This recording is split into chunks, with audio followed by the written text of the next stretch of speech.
Hey folks, Amber Broadway here. I know it's been a little while since we last did an update. We were just waiting to get on snow, and I'm really excited to bring this update to you. We are finally open. It has been quite an interesting fall, as all of you know, but we are open here at Solitude. We've got Link spinning behind us.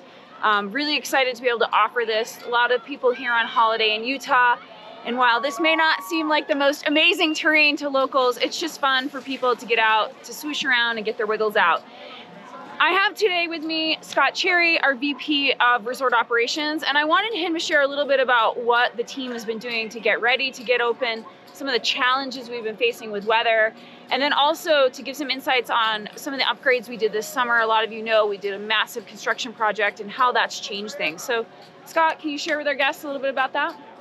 Yeah, absolutely. So we'll start with the infrastructure that we put in. This time last year, we were on an Amber update. We were talking about drawing water out of the creek, and that was presenting challenges in the pump house. Over the summer, we put in about a 2-mile pipeline from Twin Lakes down to our pump house. That is all gravity fed. So what we're skiing on today, what you'll be skiing on when you get on Moonbeam, will all be gravity fed, meaning there are no pumps required to make snow. And last year we were having challenges. The creek, drawing water out of the creek into the pumps was dirty water, contaminants, causing pump failures and filter blockages. And there wasn't anything wrong with the water itself. It was just the water to get from Twin Lakes. Our source has not changed, but the water to get from Twin Lakes through the creek down to Solitude is about a 3-mile run. And you bring up pine needles, you bring up debris, you bring up dirt, like you said. Yeah. And basically what we've done is we've taken the same amount of water, but we've just cleaned it up by taking it straight from the source. And so all the snowmaking we're doing right now is gravity fed, as you said, right? It is, yep. And then after, like our gravity feed stops around the top of Moonbeam. So anything when we go up to Eagle Ridge, for example, or when we go up towards the bottom of Summit in the Saw, that's when we'll have to start using our pumps. Yeah. Talk to our guests a little bit about just some of the unique weather challenges we've seen this fall. Lately, we had a cold spell in late October. That we had a window. We were still wrapping up our snowmaking project back then. Yeah. And then since then, we had a lot of cloud cover in early to mid-November, which means high humidity, high temps, which equals not very good snowmaking. So as snowmaking, we look at wet bulb, which is a combination of air temperature and relative humidity. Right. So when it's cloudy and you have marginal air temperature, you have very marginal snowmaking conditions. Right. So recently though, last week, for instance, we were able to open Link because we had low humidity, lower temps. Yeah. So for those of us like me, like clear skies are better for making snow than the clouds. And then, you know, one of the things to think about with that, like in terms of when we have marginal temps, so there's sort of a range, like ideally like high 20s is kind of marginal, right? Like mid 20s and teens is our most preferred. One of the things we have to be diligent on is we only have so much water that we can take to use for snowmaking, right? This is Salt Lake City's water.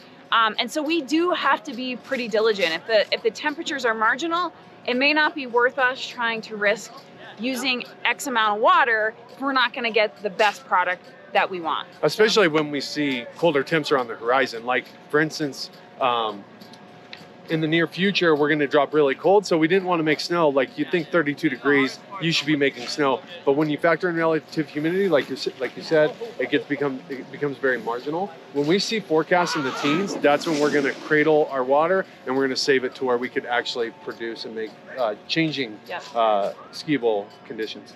Yeah, and big shout out to the Solitude operations teams, particularly our snowmaking grooming. This year, Mother Nature did not pull her weight, but they sure did. We think of them as winter makers, and they're the ones that really pulled this together. So big shout out. Scott, can you share with our guests a little bit, like we've got Link open, what should we expect? What do you think, what's happening from there in terms of what we can expect for lifts and terrain? By the time that this posts, hopefully we will have Moonbeam online. So right now our focus is on Moonbeam, and then we're doing the Skimo World Cup over on Main Street, which you'll talk about here shortly. But we'll focus on Moonbeam. We'll get Moonbeam as wide and as deep as we possibly can to get people comfortably down that piece of mountain. And then we'll focus on Apex. Once we get Apex, we'll focus on Eagle. Once we get Eagle, hopefully natural snow comes, and then we'll focus on the areas like Summit and Saw off of Apex towards Sunrise. Yeah. So there you have it, folks. Kind of know where we're at. It does seem promising. We're going to get more lifts and terrain coming online here shortly. But now I'm going to transition. Thank you, Scott, and your team so much. And talk to you a little bit about some very cool events that are coming. So you heard Scott Cherry talk about focusing on getting the snow we need on Main Street for the World Cup.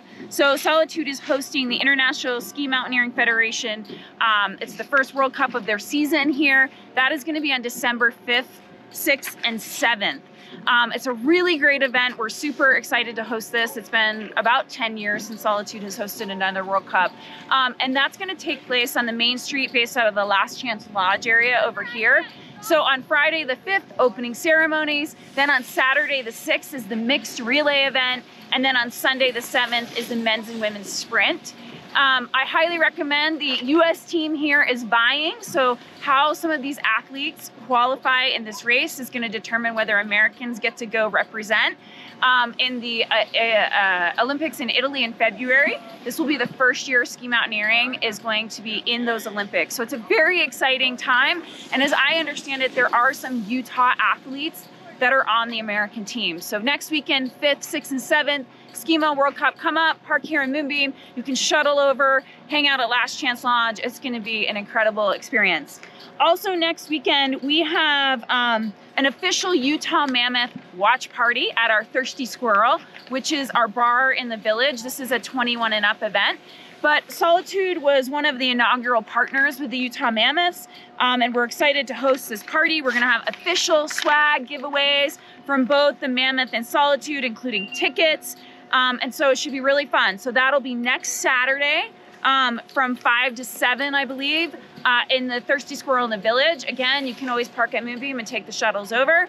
And then next up, after that, following the World Cup, we're heading into the Altera Mountain Company, our family of resorts, Kids Ski Free Week.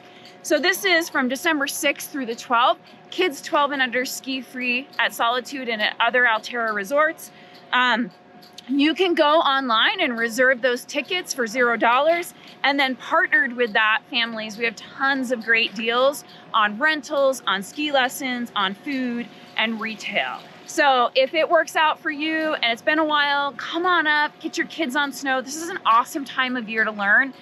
It is true there's not a lot of snow, but it does mean getting from the parking lot to the ski lift is easier right now because you're not schlepping through tons of snow and ice. It's very warm temperatures.